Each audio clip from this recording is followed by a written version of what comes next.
পঞ্চম শ্রেণী আমাদের পরিবেশ, পৃষ্ঠা ৮৩। আরও শহর নগরের কথা। জেলার সদর শহর ছাড়াও আরও বিভিন্ন শহর সম্বন্ধে আমরা তীর চিহ্নর মাধ্যমে শিখব। তীর চিহ্ন দিয়ে মিল করি। আরামবাগ হুগলি জেলায় অবস্থিত।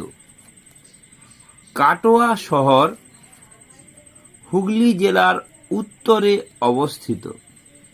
দ্বারকেশ্বরের তীরে আরামবাগ অবস্থিত। তারকেশ্বর আলু চাষের জন্য বিখ্যাত। কাটোয়া রাঢ় অঞ্চলে অবস্থিত। ডানকুনিতে দুগ্ধ সংরক্ষণ কেন্দ্র আছে। এইভাবে আমরা পরীক্ষা প্রস্তুতির জন্য তৈরি হব। সবাই ভালো থাকবেন। নমস্কার, ধন্যবাদ।